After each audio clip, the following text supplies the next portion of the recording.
ఏం పంక్చువాలిటీ ఇక్కడ అంటే నువ్వు నేర్చుకున్నది పంక్చువాలిటీ ఏంటిది? ఏం పంక్చువాలిటీ అంటే 2-3 విషయాలు ఏం నేర్చుకున్నావు? ఏం నేర్చుకుని పోతున్నావు? సార్ దగ్గరికి వచ్చినావు కదా, ఏం నేర్చుకుని పోతున్నావు? ఫుడ్ అండ్ డైట్, ఇంకా ఫుడ్ అండ్ డైట్లో ఏంటిది? డిసిప్లిన్. ఏం ఫుడ్ అండ్ డైట్లో ఏమున్నా? డైట్ అంటే టైం టు టైం మెయింటైన్ చేయాలి. అంటే ఇంటి దగ్గర ఉంటే 9కో 10కో తినేటండి. ఇక్కడైతే ఏం చదువుకున్నావు? బీకామ్ కంప్యూటర్ అయిపోయింది కదా. అయిపోయింది. ఇంకా సరే, ఫుడ్ వదిలేసి ఇంకేం నేర్చుకున్నావు? మెడిటేషన్, పీస్ ఆఫ్ మైండ్ అనేది. ఏం నేర్చుకున్నావు? మెడిటేషన్లో ఏం నేర్చుకున్నావు? ఏం పాటిస్తావు ఇంటికి వెళ్ళి? ఇంటికి వెళ్ళి రెగ్యులర్గా ఇక్కడ షెడ్యూల్ ఎలా ఉందో సేమ్ అదే ప్యాటర్న్ ఇంటి దగ్గర కూడా ఫాలో అవ్వాలి. ఏం చేస్తావు చెప్పు. ఫర్ ఎగ్జాంపుల్ మార్నింగ్ 4:45 లేస్తా, లేచి అది బేసిక్ ఎక్సర్సైజ్ అనేది చేసి తర్వాత స్నానం చేసి ఆ తర్వాత మెడిటేషన్ తర్వాత టిఫిన్ తర్వాత ఇంకా వర్క్. నేను ఏదైతే వర్క్ చేయాలనుకున్నానో. మెడిటేషన్ ఎట్లా చేస్తావు? మెడిటేషన్ స్టెప్స్ చెప్పిందిగా, ఒకసారి చెప్పు. స్టెప్స్ ఏంటి? స్ట్రైట్ గా వచ్చేవాళ్ళు. ఫస్ట్ స్ట్రైట్ గా వచ్చేలా నడుము స్ట్రైట్ గా పెట్టాలి, స్ట్రైట్ గా పెట్టాలి, కళ్ళు మూసుకోవాలి, శ్వాస మీద ధ్యాస ఉంచాలి. పెడుతున్నావా? ఇక్కడ పెట్టినావా? ఏమన్నా డిఫరెన్స్ అర్థమైందా? ఏమన్నా తేడా అర్థమైందా? పీస్ ఆఫ్ మైండ్ అనేది ఏమేం నీకు ఇక్కడ ఓవర్కమ్ చేసినావు? అంటే ఏదేం కంట్రోల్ చేసుకోగలిగినావు? ఓవర్ థింకింగ్ చేసేది అది కంట్రోల్ అయిందా? కంట్రోల్ అయింది. ఎట్లా? స్ట్రెస్ లెవెల్స్ తగ్గినాయి, ఓవర్ థింకింగ్ కూడా తగ్గింది. దేని పట్ల చేసేది over thinking? Regarding future work, future గురించి. కొన్నిసార్లు డిప్రెస్ అవుతుంది, అది కంట్రోల్. సో ఇప్పుడు ఓకేనా? ఇప్పుడు పర్లేదా? పర్లేదు సార్. సో ఇప్పుడు ఆ ఆలోచన ఇబ్బంది పెట్టదు ఇక ప్రెసెంట్ అయితే ఇప్పట్లో అయితే ఏం లేదు సార్. ఏం లేదు. రెగ్యులర్ గా పాటిస్తున్నాను. ఓకే. ఉండేది ఎక్కడ? ఉప్పల్ ఫీడ్జాది కూడా. ఓకే. సో అది కంటిన్యూ చేయాలి. Okay sir. మళ్ళా అర్థమైంది కదా. అర్థమైంది. రీజన్ ప్రపంచం ఏది కాదు, ఎవరు మనల్ని డిస్టర్బ్ చేయలేదు, మనమే డిస్టర్బ్ చేస్తాం. మనమే దీనికి కారణం. ఎవరన్నా వేరే వాళ్ళ? Self over thinking. వేరే వాళ్ళు ఎవరన్నా కారణం ఉన్నారా నువ్వు ఇట్లా కావడానికి? ఏం లేదు కదా. 100% ఎవరు కారణం? 100%? 100%? 80%? 20% ఎవరు? 100% మనమే. మళ్ళీ 20% అది 80 అయిపోతుంది. మళ్ళీ రాను 20% పెరిగి 80 అది అయిపోతుంది. ఒక 10% మనం అయిపోతాం. అందుకని 100% మనం ఏదో కదా నేర్పింది ఇప్పటి వరకు. అంతేనా? ఇప్పుడు వాటర్ ట్యాంక్ ఉన్నది, అగ్గిపెట్ట గీసి వేస్తున్నారు, ఏమైతుంది? వాటర్ ట్యాంక్లో వేసినా మనకి ఏమైతుంది? మంట ఆగుతుంది. పెట్రోల్ ట్యాంక్లో వేస్తే పేలుతుంది. అంతే కదా. అగ్గిపుల్ల ఒకటి వాటర్ ట్యాంక్లో వేస్తున్నాం, ఇంకోటి పెట్రోల్ ట్యాంక్లో వేస్తున్నాం. వాటర్ ట్యాంక్లో వేస్తే పెట్రోల్ ట్యాంక్లో వేస్తే మరి మనం ఏం పెట్టుకోవాలి మనసులో? పెట్రోల్ ట్యాంక్ పెట్టుకోవాలా, వాటర్ ట్యాంకా? వాటర్ ట్యాంక్ ఉన్నది అనుకో, అగ్గిపుల్ల వచ్చినా ఏమైతే ఆరిపోతాయి. మళ్ళీ ఆయన మూలంగా, ఆమె మూలంగా, దాని మూలంగా ఈ సిచ్యువేషన్ అవన్నీ ఏంటి? అగ్గిపుల్లలు. మనం వాటర్ ట్యాంక్ పెట్టుకున్నామా లేదా అనేది ఇంపార్టెంట్. మనం పెట్రోల్ ట్యాంక్ పెట్టుకొని కాలుతున్నా అని ఏడిస్తే దానికి ఏమైనా అర్థం ఉందా? అగ్గిపుల్ల వేయొద్దు అనేది అది మిగతా వాళ్ళది, కానీ మనం వాటర్ ట్యాంక్ పెట్టుకోవాలనేది మన చేతిలో ఉంది కదా, అది మన చేతిలో. అందుకని 100% మనమే కారణం ఈ పరిస్థితికి, ఈ స్థితికి.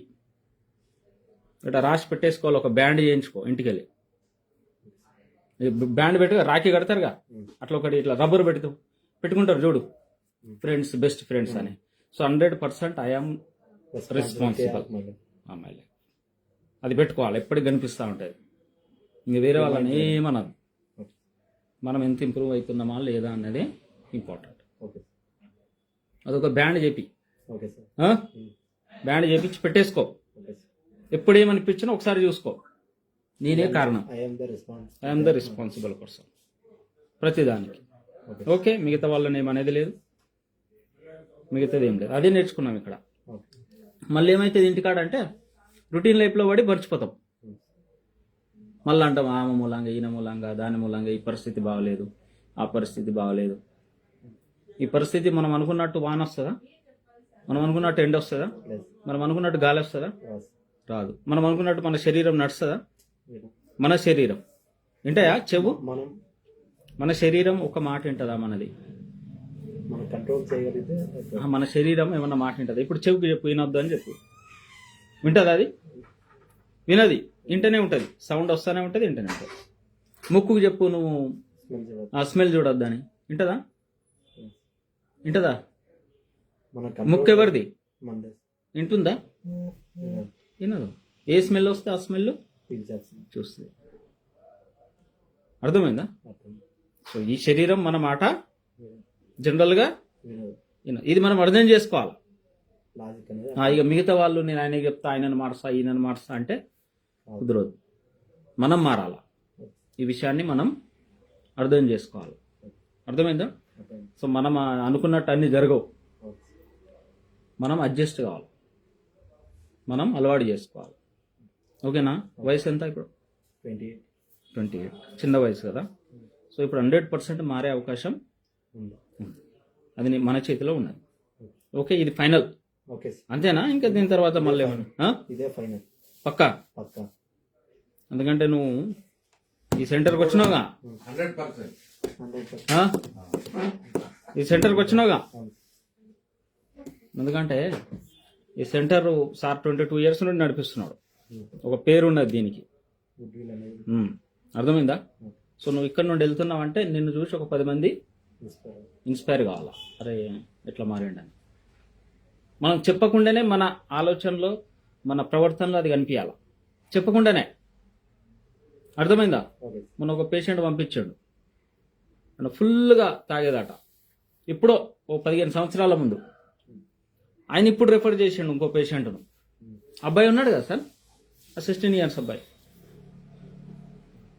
ఎప్పుడు 15 సంవత్సరాల ముందు వచ్చి ఇట్లనే 3 నెలల నుండి పోయి ఇప్పుడు పెద్ద బిజినెస్ మ్యాన్ అయ్యిండు. ఆయన కింద 100 మంది ఎంప్లాయ్. ఏంది? 100 మంది, లక్షల రూపాయలు సంపాదిస్తున్నాడు. మందుకు దూరం, మత్తుకు దూరం, అన్నిటికీ దూరం. ఆయన జ్ఞాపకం ఉన్నాడు ఇప్పుడు కూడా సార్. అర్థమైందా? ఆయనే వేరే వాళ్ళకి ఫోన్ చేసి ఇట్లా ఇట్లా అక్కడికి తీసుకెళ్ళండి అని అంటే వాళ్ళు వచ్చి ఇక్కడ జాయిన్ చేసింది ఉన్నాడు పేషెంట్ పైన. అట్లా మనం తయారు, మనం మంచిగా ఉన్నాం అనుకో. అర్థమైందా? అన్నీ మంచిగా అవుతాయి. సో అందుకనే 100% మనమే కారణం. ఇది ఒకటి నోట్బుక్లో రాసుకోవాలా. ఇంట్లో మనం అది ఇది రాసుకుంటాం కదా, ఇది రాసుకోవాలి. చేతికో బ్యాండ్ పెట్టుకోవాలి. ఎందుకంటే మనకు మర్చిపోయే అవకాశం, మనకు మర్చిపోయే అలవాటు ఉన్నది ఎక్కువ.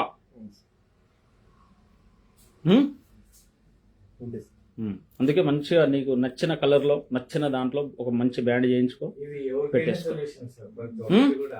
ఓకే.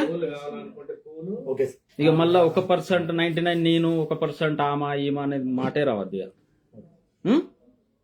సో ఇక్కడ నువ్వు ఇదే నేర్చుకుని పోతున్నావు. ఫైనల్గా ఒకటే నేర్చుకున్నావు, ఏంటిది? నువ్వే కారణం దీని అన్నిటికీ. మళ్ళీ ఇంకా వేరే మాటే రావద్దు. Okay, okay. Done. All the best. Thank you.